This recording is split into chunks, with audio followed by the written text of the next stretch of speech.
Call the Williams County Board of County Commissioners meeting for February 21st to order. Roll call, Brenda. Barry? Here. Steve? Here. Corey? Here. Bo? Here. David? Here. We have a quorum. We'll proceed. If everybody please rise and we'll do the pledge. I pledge allegiance to the flag of the United States of America and to the republic for which it stands, one nation, under God, indivisible, with liberty and justice for all.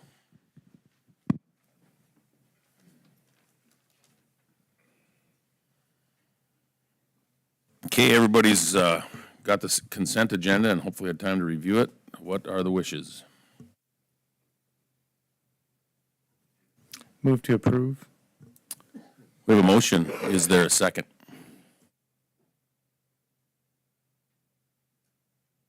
Second. Second by Commissioner Montgomery. Any discussion? No discussion. Roll call, please. Steve? Yes. Corey? Yes. Bo? Yes. David? Yes. Barry? Yes. Motion carried. Lindsay, I think you're up first.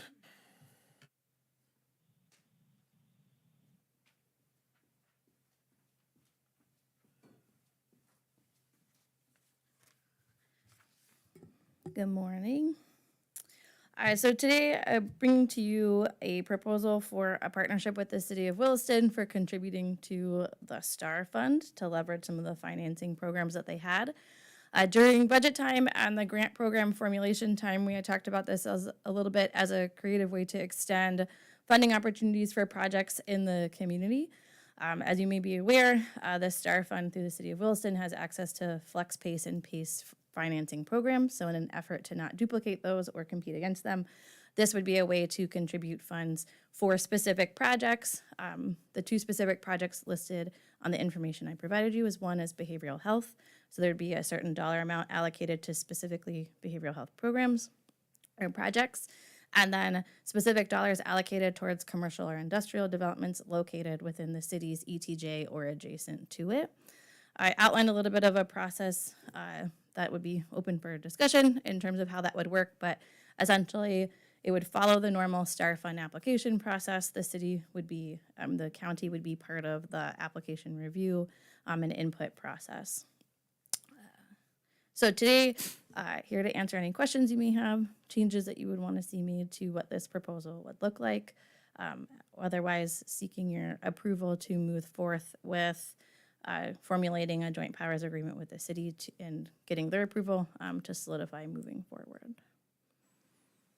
I'm pretty sure I saw it in there, but I just want to maybe point out that there won't be any funds transferred until there actually is a project and it's been approved, correct? Right. So we would follow a normal vetting process that they also do for the regular STAR Fund applications. An application comes in, they would notify us that says, hey, this is a behavioral health one, or this is within the city's ETJ or adjacent to it. We would do our vetting process, making sure property taxes are paid. They abide by, they are in compliance with our zoning ordinances, regulations, et cetera, like we do for our regular grant applications, and then work through their review process for providing input and recommendation. And only upon the decision being made that they would get an award, we would transfer the funds. Anybody got any other questions for Lindsay on this? I have one, sir. Is this approved on an annual basis? So Karen and I had that discussion when it came down to the JPA part of it, and so that would also be up to you all of whether you would want to do it as a 1 year, and like the dollar amounts recommended or what were built into the budget for 2023, the $200,000 for behavioral health and $200,000 for development.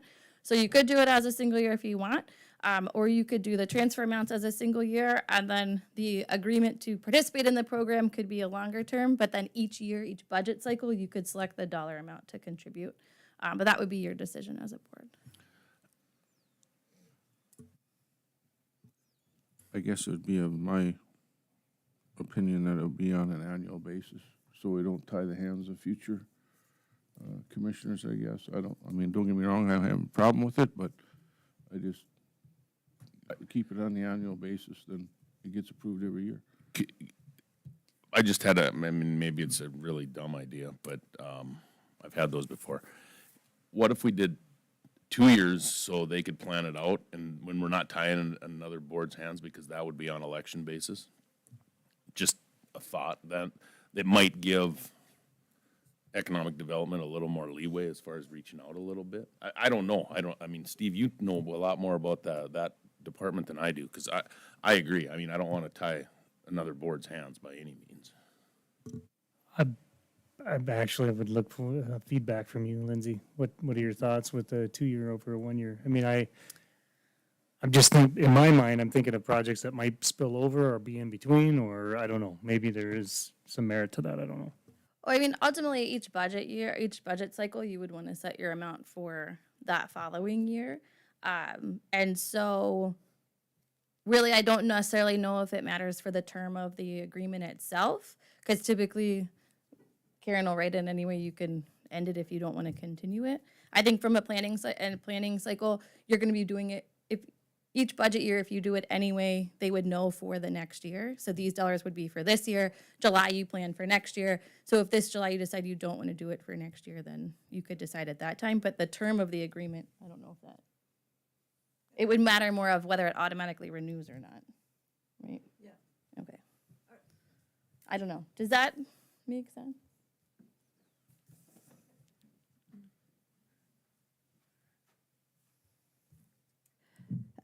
Yeah, we could just stick something in agreement, that basically says that if you don't want to give a certain year, I mean, we could do automatic renew thing, but we also can insert language in the joint powers agreement that says if you decide that you don't want to give any money, then that's your right to do that, really, so. And one thought I'm just having is if we're making the decision to budget for it, if we just zero the budget out, the agreement's still in place, but there's no money to fund it. So, I mean, I think any future commission would have the ability to not fund it through the budget cycle. So I would assume that there's control that way as well. Because I think the agreement speaks more to the process of the review process piece and providing them dollars, and then each budget cycle you determine what that dollar amount is as part of the grant programs or separate. So the agreement, that's why I'm saying, I think the agreement could have a longer standing term, but each budget cycle you determine what that dollar amount would be. Or if there's any dollar amount. Right, correct. Does that make sense? Sort of, okay. Steve's shaking his head. I'm still kind of confused, but Barry, do you have something? Well, yeah, I was wondering how far out, you said it's in the ETJ and beyond. How far out beyond are we talking about here? I mean, are we gonna go all the way over to Montreal County, or, I mean, what are we talking about there? So, in coming up with this language with Sean Winko, we used the words adjacent to, so meaning that it was relatively close to the ETJ itself. They every so often get projects that are that far out or that are next to the ETJ. And then again, that would be within the discretion of the Star Fund Board and the city and the county of how far out that goes. But the intention would be that it's close-ish within or adjacent to the ETJ. So no, not going all the way up to Montreal County. Well, I mean, if it's not that I would be against something like this, but I mean, if we're going to be using county funds to fund projects, I don't really see why we would exclude some of the county and not other parts. I don't think that's the intention. I think the entire county is what we're talking about, Barry, if I'm understanding this correctly, and unless I'm way off base. This would be. Go ahead. So the point of being able to partner with the Star Fund is that they have access to the Bank of North Dakota financing programs. And so this is just a piece of the puzzle of the whole financing package. And so in terms of what the Star Fund itself is a part of a sales tax that the city of Williston collects. So that's why it's more central to City of Williston projects, but they do have other programs that extend out further, like their community enhancement grant program is, I think, like something a 60 or 70 mile radius of the City of Williston. They have different programs. So the point of this being that they can then extend those dollars a little bit further based on their own rules. And so that's why it would be in the ETJ or adjacent to the ETJ for the city of Williston, because the STAR fund essentially at the end of the day comes from City of Williston sales tax dollars. So this isn't to say that, and remember, this is in addition to our grant programs that we run countywide, and this isn't saying that in the future this couldn't also be applied to similar types of projects. But this is something that I think the city and the county have been kind of talking about for a little bit, just to be able to, again, extend the use of the STAR fund dollars a little bit outside of the city of Williston, where they might not necessarily be in the city limits. But the behavioral health projects, those do not have a geographic limit on them. This is a way to fund projects outside the city of Williston that they're typically wouldn't get engaged with. And I think it would extend to the entire county. Am I not correct? That isn't the language that we utilize, but that is something that in putting the GPA together and going back to them, if you guys, today, if you want to remove the language that says in the ETJ or adjacent to the city of Williston ETJ, then you'd have to agree to remove that. Absolutely remove that. Absolutely. I agree. That's not the intent that I would have thought of. This just gives us an opportunity to provide county funds, leveraging their mechanisms that they have. I think the project that brought this up in the first place was the value-added ag project that was located north of town, right? Adjacent to the ETJ. It was not adjacent to the ETJ by any stretch. Right. I mean, at the end of the day, they get all kinds of projects. As development across the county is increasing in a wide variety of areas, this is a way to be able to help facilitate those. So, yep, if the recommendation is to approve it with removal of that language, and I just have to take that back, and we'd have to make sure that's okay with them, so. But the STAR Fund and the City of Williston Commission are the ones that make the ultimate decision, is that correct? The STAR Fund makes the recommendation to the City Commission, and the City Commission makes the final recommendation. So if that, and that would be, that's the recommendation for the procedure to follow, but if you want that to be different as well, we would have to build that in. Well, I guess in reading this, I guess that was one of my concerns with the 1 year thing, so that in case something does come up, that we don't particularly, or this board, future board doesn't particularly like, we have a reason to opt out, I guess. That's my concern. Right, and I think we have that option to opt out anytime you want. Well, and we could also end the agreement, right? I mean, I think that's right? Am I wrong? Oh, okay.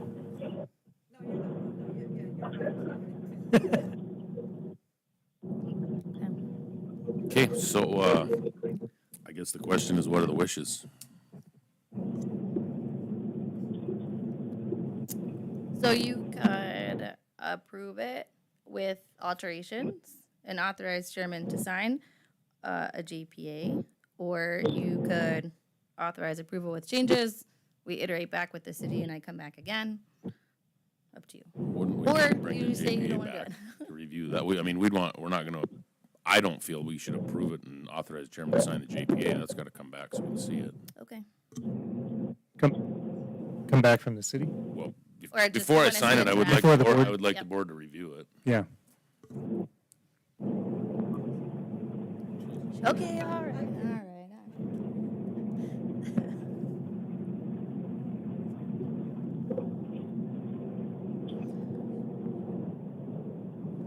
Okay, I'll make a motion that we make the changes as noted, Okay. with removing the restriction of the area adjacent to the ETJ. We want to include the whole county. Send it over for the city to sign, assuming they sign, bring it back for review. I will second that. Okay, it's moved and seconded. Any discussion? Roll call, Brenda? Corey? Yes. Bo? Yes. David? Yes. Barry? Yes. Steve? Yes. Motion carried. Okay, thanks. Thanks, Lindsay. Good news, we got Christy, and she's gonna talk numbers, so it'll make sense.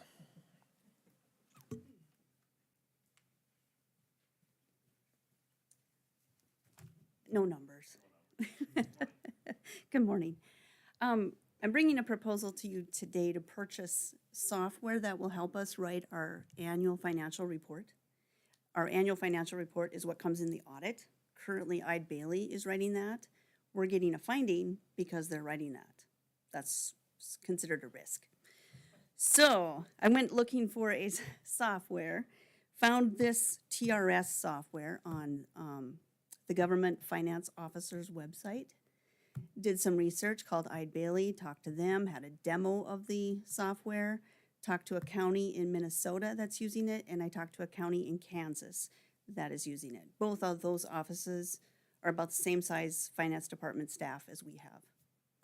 So Eide Bailey gave it good marks. The users gave it good marks. I thought this package would cost us a lot more money than it does. I know it's not cheap. It's $7,000 to set it all up. But that builds our template. They'll replicate our last audit. And each year after that, it's $3,000 per year. As long as we use it. We can opt out at any time. Any So- other questions? Yeah, what's the 2,000 and the 4,000 then? Oh, that's the next step. I don't want to go that far at this point. That's if we go to an annual comprehensive financial report. That's a lot more stats and analysis based. I want to get this part down first, the basics, and eventually I would like to go on to the comprehensive, but not at this point. Okay. Okay, any questions? What are the wishes? I'd make a motion to approve the proposal as requested by Christie. I'll second it. Moved and seconded. Any discussion? Roll call. Bo, Yes. David, Yes. Barry, Yes. Steve, Yes. Corey. Yes. Motion carried. Thank you. Thank you. Looks like we got everything there. Helen, looks like we're up to you. Good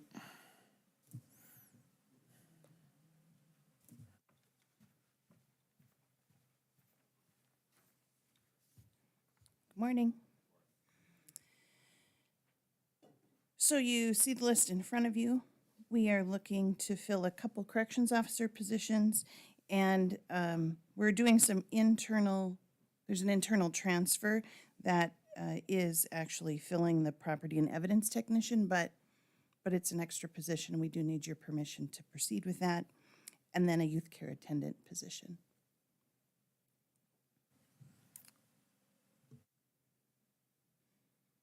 What are the wishes? Motion to approve. Is there a second? Second. Moved and seconded. Any discussion? Roll call. David, Yes. Barry, Yes. Steve, Yes. Corey, Yes. Bo. Yes. Motion carried. You'll note that we're still hoping to find someone in the Tioga ETJ to fill that spot on their planning and zoning board, so continue to think about your friends that might live in the Tioga ETJ. And then we have the Special Assessment Commission, which doesn't meet very often. We're looking for someone over in the Eastern Williams, probably over in Barry's district to fill that seat. And I think Dennis and Barry are working on that a little bit, trying to recruit someone. Anything else for me? Anybody got any questions for Helen? Nope. Thank you. Thanks.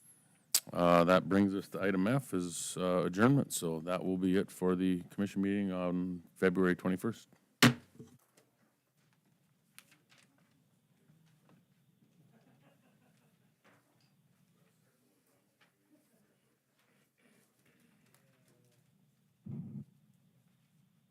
Say, Corey?